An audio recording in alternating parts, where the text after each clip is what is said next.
The distress beacon had been burning for 11 days before the Veth Karal sent a retrieval vessel. They did not send it out of mercy. Mercy was a concept the Veth Karal had catalogued alongside appendix functionality and vestigial wisdom teeth, documented, archived, filed under things biological organisms kept around long after they'd stopped being useful. They sent the retrieval vessel because the beacon's signal carried a human biomarker, and humans were, at the moment, classified as a protected curiosity under Interstellar Biological Survey Statute 7, Subclause 9. You did not let a protected curiosity freeze to death on an ice shelf at the edge of a dead system if you could help it. The paperwork alone would have been catastrophic. Commander Arla Voss was barely alive when they pulled her from the wreckage of the Meridian's Hope. She was strapped to a section of hull plating, wrapped in emergency foil, her lips cracked to bleeding and her fingers dark, frosty. Frostbite she hadn't noticed yet because the nerve signals from her hands had stopped arriving. She had been talking to herself when they found her. The Veth Karal medical officer, a tall, gray-bodied creature whose 4 upper limbs moved with the unhurried precision of a machine that had never once been in a hurry, noted this in its report as possible psychosis. The medical officer had never heard a human tell a story to stay alive. Voss was talking about a man named Calloway. She was still talking about him 3 days later, when the frostbite had been treated and the hypoxia had cleared. And she was sitting in the retrieval vessel's observation bay wrapped in a thermal sheet, looking at the dead system star through the viewport with the expression of someone who had survived, something they weren't entirely sure they deserved to survive. The Veth Karal survey recorder, a smaller copper-colored creature with 3 eyes arranged in a triangle and a stylus that never stopped moving, sat across from her at the observation table and asked, because it was required to ask, whether she was prepared to give a formal account of the incident. Voss looked at the recorder for a long moment. "You want to know what happened to my ship," she said. The recorder's stylus hovered. "We want to know what happened to Meridian's Hope and her crew of 11, yes." "Then I'll tell you about Calloway first," Voss said. "Because without Calloway, none of the rest of it makes any sense." The recorder noted the digression. The stylus resumed moving. Arla Voss pulled the thermal sheet tighter around her shoulders and began. Dr. Emmett Calloway had not set out to create a weapon. That was the first thing you had to understand about him. And also the last, and also the thing that made everything that came between those 2 points. Either a tragedy or a miracle, depending on where you were standing when the story ended. He was a xenobiologist attached to the UEF research station Aldrich, which sat in a slow orbit around a gas giant in the Kepler 442 system, approximately 9 months from anything that could be called civilization. The station had a crew of 43 and a mandate to study the native microbial life in the gas giant's upper atmosphere, which sounds unremarkable until you understood that the microbial had been exhibiting organized behavior for the last 6 years, and nobody could agree on whether it was emergent complexity or actual communication. Calloway had been on Aldrich for 3 years when the Veth Karal arrived. They didn't knock. The Veth Karal boarding action lasted 40 minutes. It was not a military operation in any sense that human beings would have recognized. No weapons, no armor, no declaration of intent. 4 Veth Karal survey vessels simply matched orbit with Aldrich, extended docking clamps, and walked aboard with the serene confidence of people who had never once considered that the occupants might object. They catalogued everything. They took samples. They processed the station's computer files with a device that looked like a brush and worked like a locust. They were thorough, unhurried, and entirely indifferent to the 43 human beings watching them do it. When they left, they took 2 people with them. One was a microbiologist named Dr. Senepark, who had published the most significant papers on the atmospheric microbes and whom the Veth Karal apparently regarded as an extension of her own research material, a data source that hadn't been fully processed yet. The other was a 17-year-old lab tech named Marcus Webb, who had been in the wrong corridor at the wrong moment, and whose primary qualification for selection appeared to be that he had been standing next to a piece of equipment the Veth Karal wanted. Calloway watched the docking clamps retract through the viewport of the station's observation deck. He had a coffee mug in his hand that he'd been holding since the boarding action began and had never once thought to put down. It was empty. He'd drunk it at some point without noticing. Station Commander Riel Okafor stood beside him. She said nothing for a long time. Then she said, "Get me a channel to UEF command." It took 4 days to get a response. The response was 11 words. "Noted, situation under review. Do not engage." Await further instruction. Calloway read the message 3 times. Then he went back to his lab. He stayed there for 6 weeks. What he built in those 6 weeks should not have been buildable. The station had biological synthesis equipment designed for growing culture samples. Not for the kind of work Calloway was attempting. He cannibalized 4 separate lab systems to build the hardware he needed. He spent the first 2 weeks on theory, working on paper because he didn't trust the station's computers after the Veth Karal data sweep, filling pages with the dense, half-legible notation that his grad students had always called Calloway's private language, because nobody else could reliably read it. He slept 4 hours a night. He ate when Okafor brought him food, which she did because she'd understood what he was doing within a week of him starting it, and had decided, without telling anyone else on the station, that she wasn't going to stop him. What Calloway had understood in the 6 weeks since watching the Veth Karal board his station, as though it were a filing cabinet, was something that the UEF's diplomatic corps had apparently not understood in 3 decades of careful, respectful interstellar relations with the Veth Karal. The Veth Karal did not process information the way humans did. They processed it the way you processed a sample. You collected it, you analyzed it, you stored it. The idea that the information might be attached to a living thing that had preferences about being collected was, to the Veth Karal, the cognitive equivalent of worrying about the feelings of a petri dish. You could not reason with them. You could not negotiate with them. They didn't have a category for negotiation because negotiation assumed that both parties were agents with interests, and they had never once classified another species as an agent with interests. They classified other species as data sources, environmental features, or hazards. Humans had, so far, been catalogued as data sources. The diplomatic corps had taken this as a compliment of sorts. Calloway did not take it as a compliment. What Calloway had also understood, and this was the piece that nobody else had figured out, or perhaps had figured out and refused to act on, was that the Veth Karal's own biology was deeply, extraordinarily strange. They were not carbon-based in the standard configuration. Their nervous systems ran on a form of bioelectric signaling that operated at frequencies roughly 3 times higher than human neural tissue. They processed sensory input through a distributed network that had no central node, no brain, in any meaningful anatomical sense. They were, in the language of xenobiology, a colonial intelligence, many-bodied, many-minded, operating in a constant low-frequency communication band that human instruments had always detected as background noise and never identified as signal. They had a frequency, they had a language. It was electrical, and it was biological, and if you could generate the right signal at the right amplitude, you could, in theory, address the entire Veth Karal consciousness as a single entity. Calloway built a device to do exactly that. He called it, in his notes, the emitter. He did not give it a more dramatic name because he was a scientist, not a storyteller. And because the thing that it did was already dramatic enough that it didn't need the help. The emitter was the size of a portable generator. It smelled of solder and overworked polymer. It had a calibration interface that required constant manual adjustment because the Veth Karal communication frequency drifted slightly with their collective emotional state. A discovery Calloway had made at 3 in the morning on day 31, when he'd been reading a Veth Karal survey report and noticed a recurring anomaly in the appendix data, and had stared at it for 40 minutes before understanding what he was looking at. The emitter would, when activated and properly calibrated, broadcast a signal that the entire Veth Karal consciousness would experience as pain.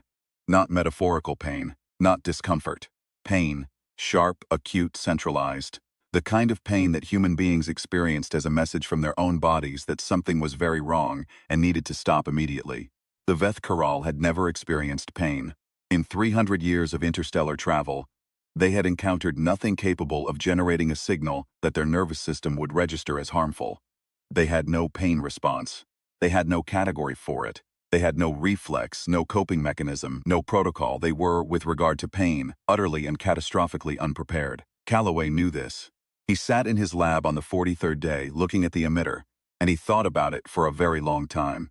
He thought about Senna Park and Marcus Webb, who were somewhere in a Veth Karal survey archive being processed like samples. He thought about the 11 words from UEF command. He thought about Commander Okafor, who had not told anyone what he was doing but had started posting a guard on his lab door 6 days ago. He thought about the Veth Karal boarding parties that had hit 7 other research stations in the last 2 years, and the 40-odd human beings who had been collected in those actions and not returned. Then he thought about the thing he hadn't told Okafor, which was that the emitter wasn't a weapon. Or rather, it was a weapon in the sense that a scalpel was a weapon, which meant that in the right hands it was the most precise and controlled tool imaginable, and in the wrong hands or the wrong circumstances it was capable of catastrophic, indiscriminate harm. The signal the emitter broadcast would not stop at Veth Karal biology. It operated at a frequency that human neural tissue also conducted. The people closest to the emitter when it fired, the people on his station, would feel it too, not as pain, as something worse, maybe, a vibration in the skull that would be disorienting, nauseating, and deeply alarming, and that would, in all likelihood, cause them to lose consciousness for a period Calloway estimated at between 3 and 8 minutes. He had not told Okafor this. He sat with it for 2 days, then he went and told her. Okafor listened without interrupting. When he was done, she was quiet for a long time. Long enough that Calloway started running through arguments in his head for why she was going to authorize him anyway, and also arguments for why she was right not to, and also an entirely separate mental thread about whether the right thing to do when you had built a device that could cause pain in beings who had never felt it was, to use it, to keep it secret, to destroy it, or something else entirely that he couldn't name. Okafor said, "How long do you have before the next scheduled Veth Karal pass through this system?" Calloway checked his notes. 14 days. "Get some sleep," she said, "and fix the part where it knocks out my crew." He couldn't entirely. He could dampen the effect for people more than 20 meters from the device, which meant evacuating the central lab and the adjacent corridors and putting everyone in the outer rings, which would be uncomfortable and alarming, but would limit the effect to disorientation rather than unconsciousness. He told Okafor this. She said that was acceptable and told him to stop apologizing. He hadn't realized he'd been apologizing. The Veth Karal survey vessel arrived in system on day 12, 2 days ahead of schedule, which Calloway later understood was because they detected the emitter's calibration pulses and had identified them as interesting. They were curious. Of course they were. They were always curious. 4 Veth Karal came aboard. When the docking clamps locked, Calloway was in the central lab. Okafor had cleared the corridors. The station was quiet in a way that felt like held breath. The Veth Karal moved through the airlock and down the main corridor with their usual unhurried certainty. Calloway could see them on the lab's security feed. 4 tall, gray, many-limbed figures with that particular quality of motion that he'd always thought looked like water flowing uphill, some fundamental wrongness in the physics of how they moved. They weren't speaking to each other. They never did. They didn't need to. They were already talking, in frequencies below human hearing, in a language that Calloway's instruments were now reading clearly for the first time. "Curious," the instruments said. "Interesting anomaly. Collect and analyze." He let them get to the lab door. He fired the emitter. The sound it made was nothing. A hum barely audible, the kind of frequency you felt in your back teeth before you heard it. The effect was not nothing. The 4 Veth Karal in the corridor stopped walking. All at once, all 4 of them perfectly synchronized, because they were not 4 individuals but one consciousness distributed across 4 bodies, and the signal hit all 4 simultaneously. They stopped, and they didn't have a word for what they did. Calloway didn't have a word for it either, not at first. Later, writing it up in his report, he used the word recoil, because it was the closest thing he had. All 4 of them recoiled. Not physically, though their bodies did move, a sudden sharp contraction, limbs pulling inward, the movement of something that had touched a flame, but the recoil that mattered was in the frequency. On instruments, the Veth Karal communication band, steady and constant and low for as long as he'd been listening to it, spiked, then fragmented, then went for 3 full seconds entirely silent. 3 seconds of silence from a consciousness that had been continuously broadcasting for longer than human beings had been writing things down. In those 3 seconds, Calloway crossed the lab to the door, opened it, and looked at the 4 Veth Karal in the corridor. They were standing very still, all 4 sets of their triangular eyes, 3 to a head, arranged in that perfect equilateral pattern that Calloway had always found strangely beautiful, were aimed at him. He had never, in 3 years of proximity to Veth Karal survey teams, had the experience of a Veth Karal looking at him. They looked at equipment, they looked at samples, they looked at instruments. They didn't look at the things that operated the instruments any more than you looked at the hand that turned the microscope dial. They were looking at him. He said, I need you to return Senna Park and Marcus Webb. The silence stretched. Then the communication frequency came back, and it was nothing like what it had been. It was jagged and dissonant, and it made his instruments read outputs they'd never been calibrated to handle. Calloway stood in the doorway and did not step back, because stepping back would mean something. And he knew it. And he suspected the Veth Karal knew it too. Even if they'd never had cause to understand it before. One of them took a step toward him. A deliberate step, not the flowing, purposeful motion of a Veth Karal going somewhere, but a step with intent behind it. A step that was almost, in some alien and incomprehensible way, a response. Calloway fired the emitter again. They came back 9 hours later with Park and Webb. The exchange happened in the docking bay, with Okafor and 2 of the station's engineers as witnesses. The Veth Karal set Park and Webb down at the airlock threshold, with the careful precision of people returning borrowed equipment. And then they stood there for a moment, all 4 of them, looking at Calloway. He couldn't read their expressions. Veth Karal faces didn't work the way human faces worked. The muscles were different, the signals different. The whole architecture of expression built around a body plan that didn't have a forehead or a mouth or brows to furrow. But in that moment, looking at him, Calloway felt with absolute certainty that he was being classified, recategorized, filed under a new heading that the Veth Karal survey catalog had never needed before. He thought, I hope the category is something they're careful with. He thought, I have no way to make them be careful with it. The Veth Karal withdrew. The docking clamps retracted. The survey vessel held position for 6 hours, long enough that Okafor quietly activated the station's emergency protocols, and didn't deactivate them until the vessel's drive signature disappeared from the long-range sensors. Then she sat down at the communications terminal and sent a message to UEF command that was considerably longer than 11 words. Park and Webb were dehydrated and disoriented, and Park had a systematic bruising pattern across her shoulders that the station's doctor identified as consistent with prolonged restraint. But they were alive and they were coherent, and within 2 days they were both telling Calloway about everything they'd observed in Veth Karal custody, which turned out to be quite a lot, because the Veth Karal had apparently not thought to restrict their access to anything in the archive.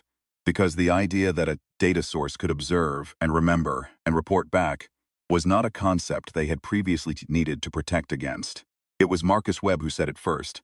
He was 18 by then, having had a birthday somewhere in a Veth Karal survey archive. He was sitting in the station's mess with a bowl of reconstituted soup in front of him that he kept holding and not eating, and he was looking at Calloway with an expression that Calloway couldn't entirely categorize. They don't think we're real, Webb said, do they? It wasn't a question. They don't think anything about us, Calloway said. That's the problem. You changed that, Webb said. I changed what they know we can do, Calloway said carefully. That's not the same thing. Webb considered this. He picked up his spoon and put it back down. Is it enough? Calloway didn't answer, because he didn't know the answer, and he'd spent enough years in science to have developed a genuine allergy to pretending certainty he didn't have. He looked at the bowl of soup. He looked at the overhead lights. He thought about the Veth Karal communication signal, fragmented and silent for 3 seconds in a corridor, on a station 9 months from anywhere. It's a start, he said finally. The emitter plans went to UEF command 6 weeks after that. In a transmission, Okafor had encrypted 3 different ways and routed through 2 relay stations and a decommissioned communications buoy in the outer belt. Calloway wrote the accompanying report himself. He was a scientist, not a military strategist, and he wrote it the way he wrote everything. With precision, with an obsessive attention to what was certain versus what was inferred, and with the kind of structural clarity that his grad students had always complained made his papers feel like reading a legal brief, which he considered a compliment. The report said, in essence, the Veth Karal are not malicious. Malice requires a theory of mind that includes other minds, and the Veth Karal do not have that. They are not your enemies. But they will continue to treat human beings as data sources until you give them an empirical reason to revise that classification. And the only empirical reason that will register is demonstrating a capability they cannot account for and cannot predict. The emitter does this. Use it carefully, he added, in the final paragraph, a note that was not quite scientific and not quite personal and sat somewhere in the uncomfortable space between the two. He wrote, the most dangerous assumption we can make about the Veth Karal is that they are in some sense like us, that underneath the different biology and the colonial mind And the 300 years of space travel there is something that understands what it means to be encountered and categorized and taken. They are not like us. They do not understand what they have done to the people they have collected, but they can learn. All biological systems that process information can learn. The question is whether we are patient enough to teach them, and whether we can afford the cost of the lessons. The report was received. It was classified at the highest level available to a UEF research station commander. A response came 14 days later. It was 23 words. "Thank you for your report, Doctor. Calloway is requested to report to UEF Research and Development Command at earliest convenience. Transport arranged." Calloway read it twice. Then he went and told Okafor, who read it 3 times and then said quietly, "You knew they'd come for you." "I knew they'd come for the emitter," he said. Same thing. He didn't argue with that.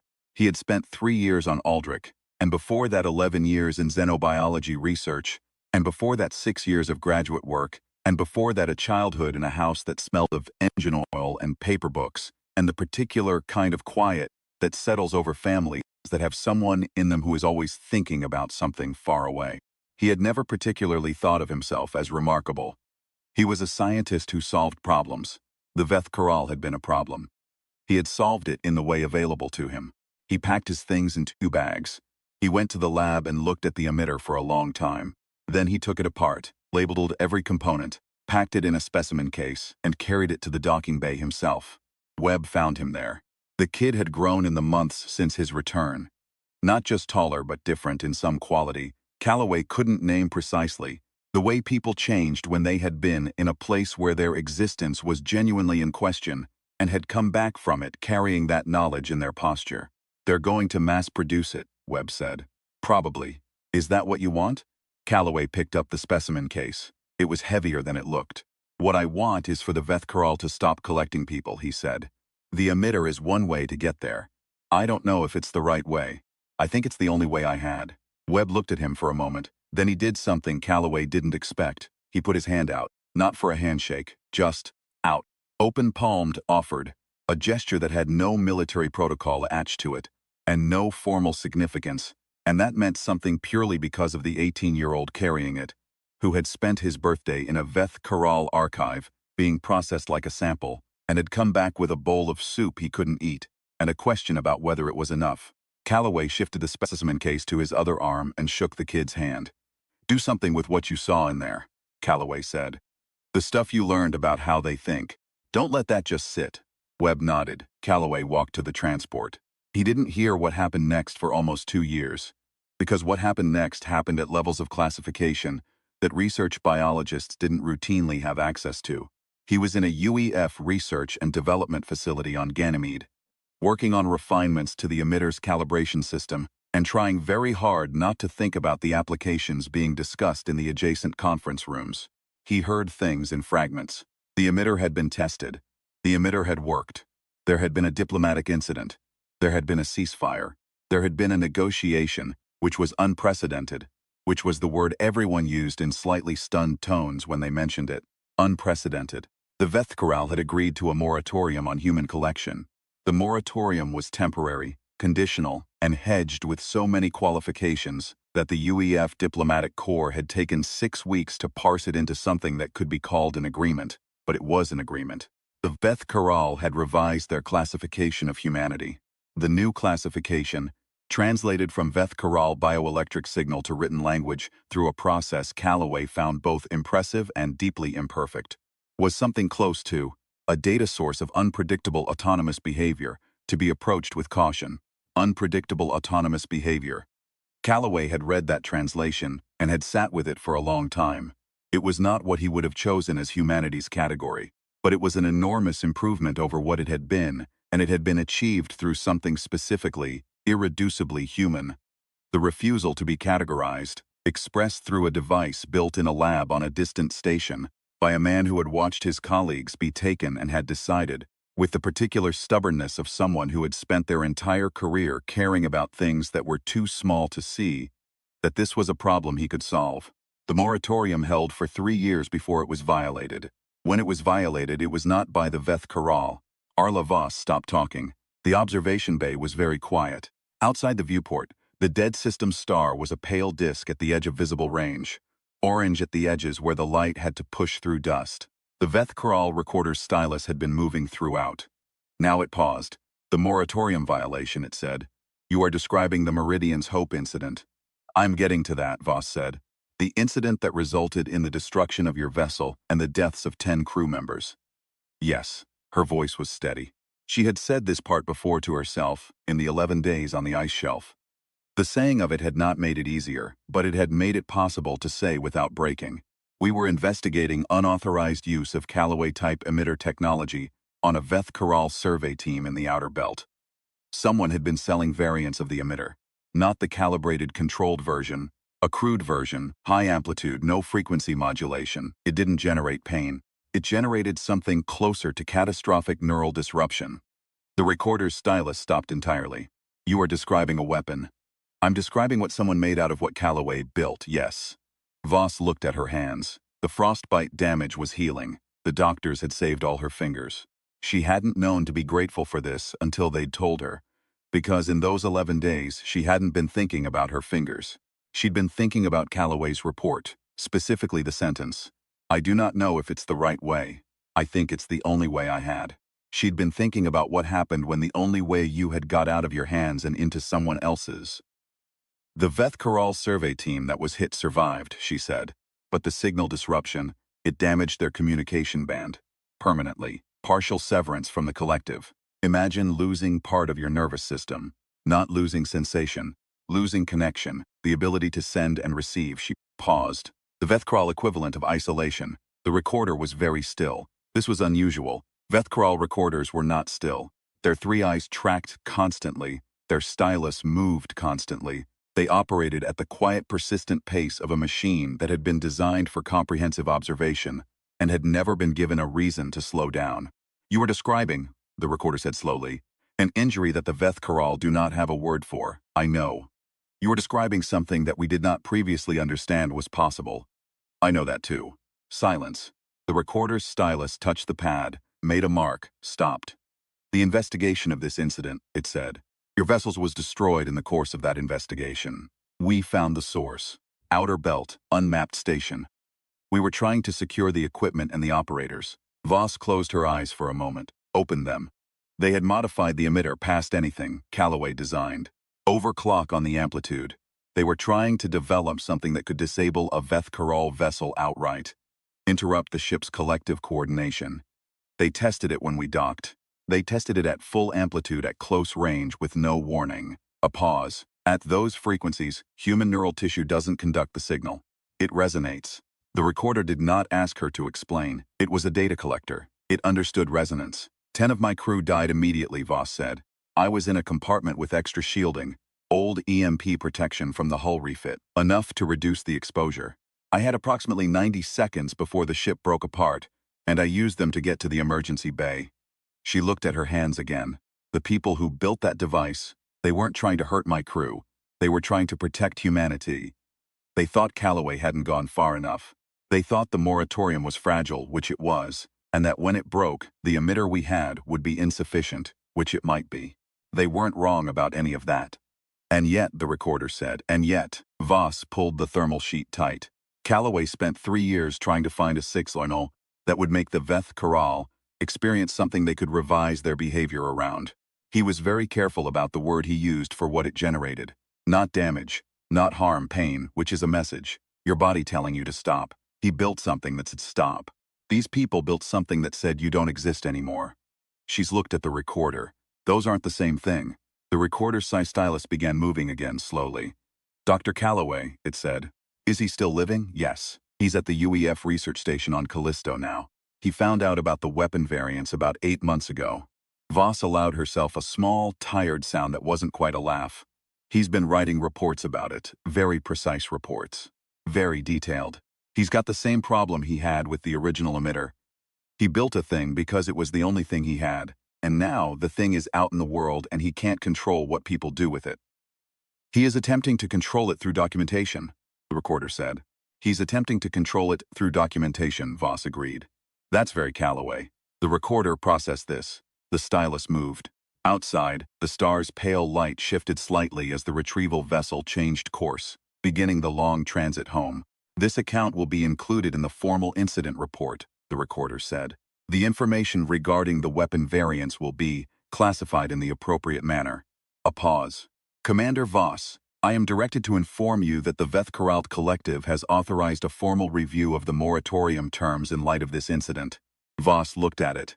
Authorize a review meaning the terms will be expanded, not rescinded. The recorder's stylus paused. The collective has also authorized a formal inquiry into the incident in which the survey team's communication band was damaged. This inquiry will include consultation with human representatives. Another pause. Including, if he is willing, Dr. Calloway. Voss stared at the recorder for a long moment. Consultation, she said. You're asking Calloway to consult on how to help the people his device injured. We are asking him, the recorder said, with the careful precision of something that was choosing its words in a language not its own, to continue teaching. The silence between them was long and strange and not unfriendly. Outside, the star diminished. The retrieval vessel moved through space with the unhurried certainty of something that had never once had a reason to be in a hurry, and was only now, in small increments, beginning to learn. Arla Voss looked at the viewport for a while. Then she said, I'll pass that along. She pulled the thermal sheet around her shoulders. She thought about Calloway in his lab on Aldrich, holding an empty coffee mug, watching the docking clamps retract. She thought about the 11 words from command. She thought about 3 seconds of silence in a communication band that had never been silent. She thought, all biological systems that process information can learn. She thought, the question is whether we are patient enough to teach them. She sat with that for a long time, watching the stars, while the Veth recorder wrote everything down.